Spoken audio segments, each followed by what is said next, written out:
வணக்கம். தமிழக வெற்றி கழகம் பேருக்கு பிரச்சனைகள் வர்றதுக்கு வாய்ப்பு இருக்கு. டிவிகே அப்படிங்கிற பேரை மாத்துறதுக்கு கூட வாய்ப்பு இருக்கு. சோ என்ன பிரச்சனை, என்ன நடந்துகிட்டு இருக்கு அப்படிங்கறத பத்தி இந்த வீடியோல டீடைலா பார்க்கலாம். தளபதி தமிழக வெற்றி கழகம் அப்படிங்கிற கட்சி ஆரம்பிச்சு இப்போ ஒரு வருஷத்துக்கு மேல ஆயிடுச்சு. கட்சியோட முதல் மாநில மாநாட்டை நினைச்சதை விட பிரம்மாண்டமா நடத்தி முடிச்சிருக்காரு.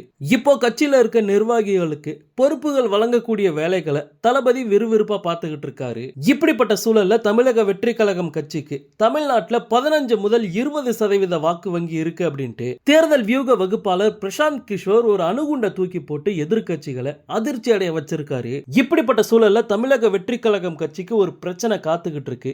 என்ன அப்படின்னா, தமிழக வெற்றி கழகத்தை சுருக்கமா டிவிகே அப்படின்ட்டு கட்சி தொண்டர்கள் சொல்லிக்கிட்டு இருக்காங்க. ஆனா இதுக்கு ஆரம்பத்திலே ஒருத்தர் எதிர்ப்பு தெரிவிச்சாரு. அவர் யாரு அப்படின்னா, தமிழக வாழ்வுரிமை கட்சியோட தலைவர் வேல்முருகன் தான். ஏன்னா அவரோட கட்சிக்கும் இங்கிலீஷ்ல சுருக்கமா டிவிகே அப்படின்னு தான் வருது. அதனால தமிழக வெற்றி கழகம் டிவிகே அப்படிங்கிற பேரை பயன்படுத்த கூடாது அப்படின்ட்டு வேல்முருகன் தேர்தல் ஆணையத்துக்கு அப்பவே ஒரு கடிதம் எழுதியிருந்தாரு. இப்படிப்பட்ட சூழல்ல இப்போ திருச்சியில வேல்முருகன் ஒரு பேட்டி கொடுத்திருக்காரு. அதுல என்ன சொல்லியிருக்காரு அப்படின்னா, தமிழக வாழ்வுரிமை கட்சியோட ஆங்கில சுருக்கமா டிவிகே அப்படிங்கறத இந்திய தேர்தல் ஆணையத்துல முதல்ல நான் தான் பதிவு செஞ்சேன். அதுக்கப்புறம் நடிகர் விஜய் கட்சி தொடங்கி அவரும் டிவிகே அப்படின்னு சொல்ல ஆரம்பிச்சாரு. சோ உண்மையாலுமே யாரு டிவிகே அப்படிங்கிற பேரை பயன்படுத்தணும் அப்படின்ட்டு இந்திய தேர்தல் ஆணையத்துக்கு ஒரு கடிதம் எழுதியிருந்தேன். ஆனா அந்த கடிதத்துக்கு இதுவரைக்கும் தேர்தல் ஆணையத்துல இருந்து எந்த ஒரு பதிலும் வரல.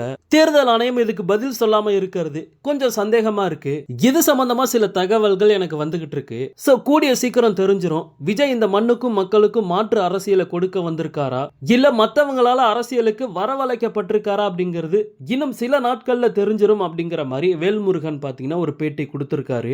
எனக்கு தெரிஞ்சு டிவிகே அப்படிங்கிற பேரை வச்சு பெரிய பிரச்சனை பண்றதுக்கு காத்துக்கிட்டு இருக்காங்க. தேர்தல் சமயத்துல திமுக இந்த பிரச்சனையை கண்டிப்பா கையில் எடுப்பாங்க. ஏன்னா திமுக கூட்டணியில தான் இப்ப வேல்முருகன் இருக்காரு. சோ கண்டிப்பா திமுகவோட தூண்டுதலின் பேர்ல இவர் பிரச்சனை பண்றதுக்கு வாய்ப்பு இருக்கு.